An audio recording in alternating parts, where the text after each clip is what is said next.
Terima kasih. Anda kembali bersama kami Damen Usaku dan pertanyaan selanjutnya dari Bapak Ahmad Sodikin akan dijawab oleh Ustazah Syifa berkaitan dengan ciri-ciri fisik. Ini menarik sekali tentang fisik orang yang akan menghuni surga. Silakan. Baik, bismillahirrahmanirrahim. Fisik penghuni surga seperti apa? Dulu kita pernah dengar kisah Rasulullah yang ditanya oleh seorang nenek-nenek. Wahai Rasul, kira-kira aku masuk surga apa enggak? Karena waktu di zaman Rasul para sahabat itu udah pada dijamin masuk surga. Termasuk sahabat Abdurrahman bin Auf yang kekayaannya mencapai 3.057 triliun. Itu Rasul gambarkan kamu masuk surga nanti dalam keadaan merangkak. Sahabat yang lain dalam keadaan berjalan. Interupsi, kenapa wahai Rasul kok saya berjalan merangkak masuk surga? Kata Rasul, karena kamu kebanyakan harta. Maka sedekahkanlah sebagian harta agar kamu tidak merangkak jalannya, keberatan nenteng harta. Bapak rumah ada berapa biji? Satu kan? Istri ada berapa? Dua. Kenceng banget. Jadi ternyata harta kita, investasi dunia dan hal yang berkaitan dengan dunia kalau terlalu banyak itu malah jadi mafsadat. Nanti dihisapnya lebih banyak lagi di akhirat. Nah si nenek ini nanya sama Rasulullah SAW, nanti aku masuk surga enggak wahai Rasul? Qala Rasulullah mengatakan, nek mohon maaf, nanti nenek enggak bakal ada di surga. Menangis nenek-nenek ini, udah sering kita dengar. Ini adalah salah satu candaan Rasulullah. Padahal disebutkan dalam surah Waqiah itu, faja'alnahunna abkara uruban atsraba li ashabil yamin. Al-Quran langsung yang ngomong. Para bidadari-bidadari nanti dalam surga itu keadaannya perawan semua. Jadi ibu-ibu yang udah umur 60 tahun kalau masuk surga umurnya 17 tahun lagi nanti. Bapak-bapak pas ketemu gak ngenalin, ini siapa katanya? Kok muda lagi? Jadi ini janji Allah. Surga itu diperuntukkan bagi orang-orang yang benar-benar bertakwa dan fisik mereka kelak masuk surga. Itu nggak ada yang tua, nggak ada yang nini-nini, kakek-kakek, tidak ada yang anak-anak, semua dalam keadaan bujang dan perawan. Ini Masya Allah, salah satu fisiknya. Ya. Yang kedua adalah simahum fi wujuhihim min atharis sujud. Wajah mereka bercahaya karena banyak sujud. Mungkin kalau sekarang di dunia orang yang banyak sujud salah satu contohnya tandanya adalah ada bekas hitam tapi jangan mau ditipu juga. Ada orang yang ada bekas hitam bukan karena sujud doang, dia kepentok akhirnya hitam. Kita bilang ahli sujud nih gitu ya. Tapi husnuzon saja mudah-mudahan memang ahli sujud ya. Ini salah satu ciri orang yang kelak hidup di surga, wajahnya bercahaya karena bekas sujud dan juga bekas wudhu sebagaimana Bilal bin Rabah yang sudah dikisahkan oleh Rasulullah SAW. Bunda, tapi kalau di dunia sendiri memang ada ciri-ciri khusus orang-orang yang akan menghuni surga. Apa pernah diriwayatkan seperti itu? Ya, baik. Saya tambahkan penjelasan Ustazah Syifa. Dalam tafsir Al-Kasyaf wal Bayan, karya Imam As-Sa'labi. Tadi saya mengatakan asyugul itu saya ngambil dari sana. Apa itu makna syugul? Al-yaum, ibu udah dapat syugul, bapak udah dapat syugul. Kalau rumah tangga merasa kenikmatan lebih dari rasa kita menikmati penderitaan, itu udah dapat syugul. Iya, makanya itu tadi ketika orang-orang yang bahagia di surga itu dia nggak pernah merasakan punya istri walaupun mohon maaf ya kalau orang lihat kok black or white.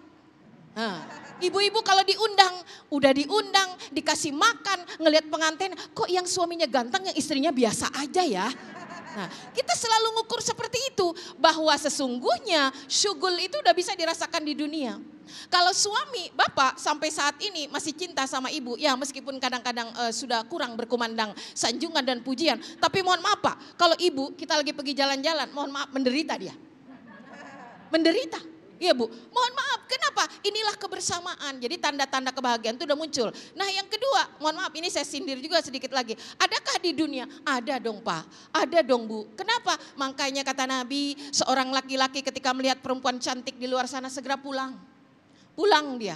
Begitupun kita suami ibu ketika melihat laki-laki di luar sana tundukkan pandangan. Bukan hanya laki-laki perempuan tapi semuanya kita. Nah yang berikutnya saya mau nambahin nih.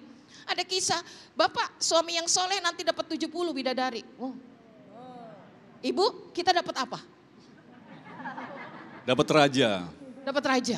Suaminya. Kenapa Allah kasih 70 bidadari? Karena Allah tahu memang bapak-bapak mah butuhnya sama perempuan. Kenapa kita nggak dikasih itu? Memang Allah tahu karena ibu-ibu mah butuhnya cuan.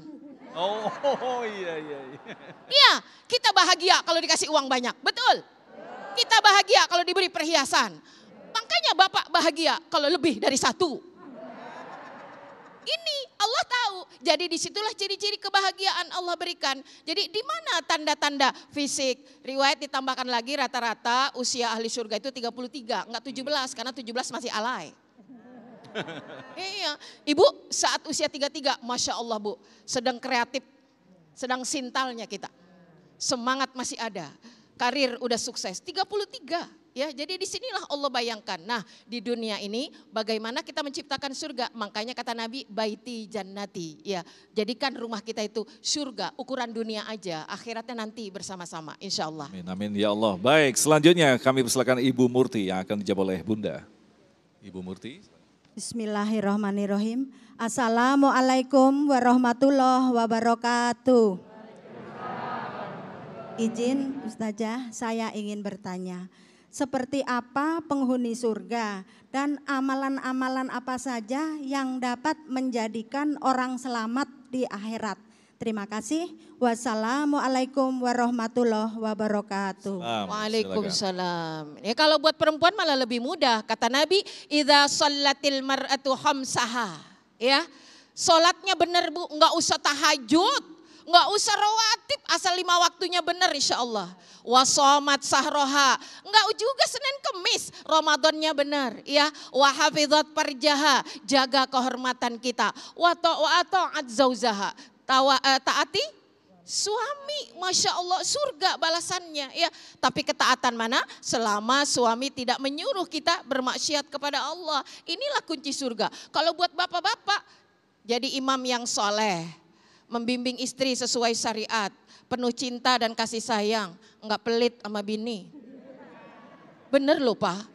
Kata Nabi apa? 1 dinar yang kau infakkan untuk di jalan Allah. 1 dinar yang kau berikan untuk fakir miskin. 1 dinar yang kau berikan untuk anak yatim. 1 dinar yang kau berikan untuk keluargamu. Itulah dinar yang benar-benar berharga. Makanya kalau istri pengen bareng-bareng ke surga, jangan pelit sama istri. Semakin banyak istri dikasih uang, semakin banjir rezeki suami.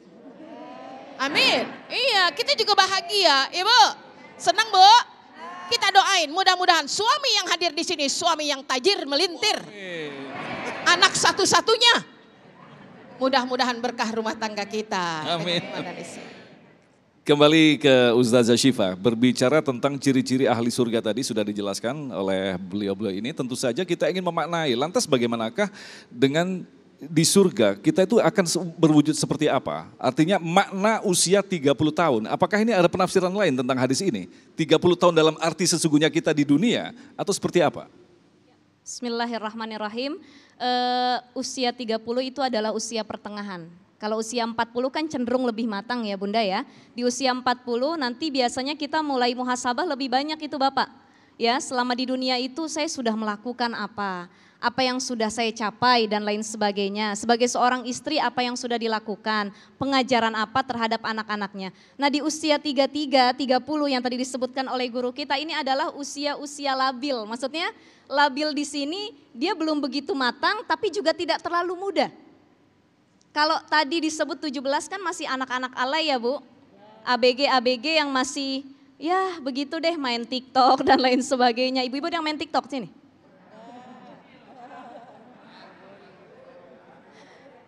Ada kata bapak-bapaknya ya. Jadi seperti itu usia pertengahan di mana sudah matang, keduanya itu nanti mereka akan menikmati syurganya Allah Subhanahu wa taala. Dan saya pengen menambahkan sedikit tadi dari Ustazah Yati ya. Jadi para penghuni syurga kalau perempuan kan 4 hal tadi udah disampaikan sama guru kita. Nah tadi Imam At-Tabari dalam tafsirnya mengatakan sebagaimana yang saya sampaikan sebelumnya dalam surah Az-Zumar ayat 73, penghuni syurga itu pertama adalah alladzina taqaw rabbahum biadai faraidihi. Mereka yang mengerjakan kewajiban-kewajiban baik kepada Allah kewajibannya maupun kewajiban kepada sesama manusia. Hablum minallahnya jalan, hablum minannasnya jalan. Salat dilakuin, ngasih nafkah sama istri juga dilakuin baik nafkah lahir maupun batin. Ibu juga kewajiban sama Allah jalan, ngelayanin suami, ngedidik anak, kewajiban itu juga dilakuin. Jadi yang pertama menjalankan kewajiban kepada keduanya. Yang kedua wajtinabi ma'asihi fid dunya, menjauhi segala maksiat yang ada di dunia. Apapun itu, sekarang maksiat bukan hanya secara offline tapi online juga bisa. Gara-gara handphone suami istri bercerai, betul? Gara-gara handphone suami istri bertengkar. Gara-gara handphone rumah tangga habis dibabat oleh godaan setan. Nih media sosial yang terkadang jadi pusat maksiat di dalamnya. Bapak kalau buka handphone yang dilihat apa Pak? Foto istri, bukan foto istri orang. Bukan. Ibu kalau yang dilihat foto suami atau foto suami tetangga? Ya, jadi ini ternyata jadi ladang maksiat. Itu yang kedua, orang yang menjauhi maksiat mereka nantinya akan masuk surga, dibukakan pintunya oleh Allah Subhanahu wa taala dan silahkan masuk dari pintu manapun. Ini adalah orang-orang yang dijanjikan surga oleh Allah. Baik, kembali ke Bunda, ketika kita berbicara tentang ciri-ciri tadi, insya Allah kita optimis bahwa dengan berbaik sangka kepada Allah kita masuk surga. Tapi ada satu hal yang harus kita cermati secara mendalam tentang yang masuk surga adalah yang mendapatkan rahmat Allah. Bukan lantaran dengan amalan-amalan kita. Bagaimana memahaminya? Betul. Kalau kita masuk surga mengharapkan amalan-amalan kita, betapa banyak amal-amal kita yang menurut kita itu adalah amal baik.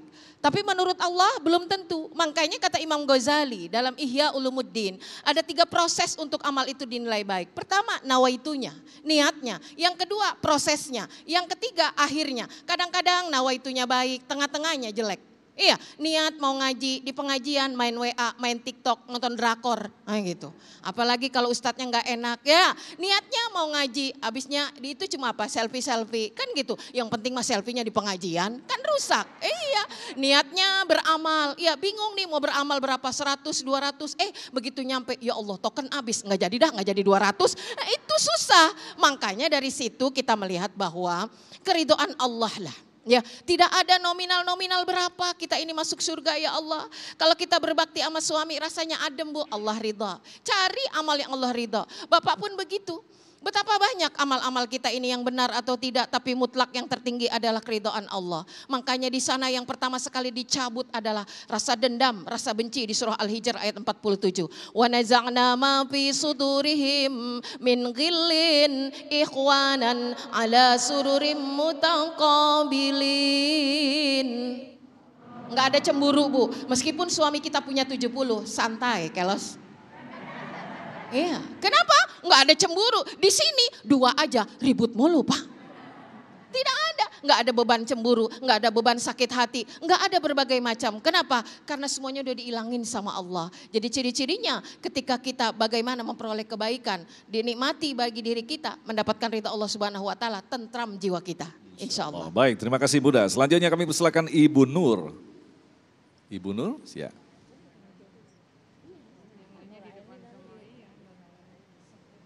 Bismillahirrahmanirrahim. Assalamualaikum warahmatullahi wabarakatuh. Mohon izin Ustazah Yati dengan Ustazah Syifa untuk bertanya. Ketika seseorang ditakdirkan untuk menjadi penghuni surga, bisakah dia mengajak keluarganya untuk masuk ke dalam surga juga? Terima kasih Ustazah. Assalamualaikum warahmatullahi wabarakatuh. Waalaikumsalam warahmatullahi wabarakatuh. Ini pertanyaan sangat menarik sekali. Kita akan jawab selepas pesan-pesan berikut ini. Damai Indonesiaku.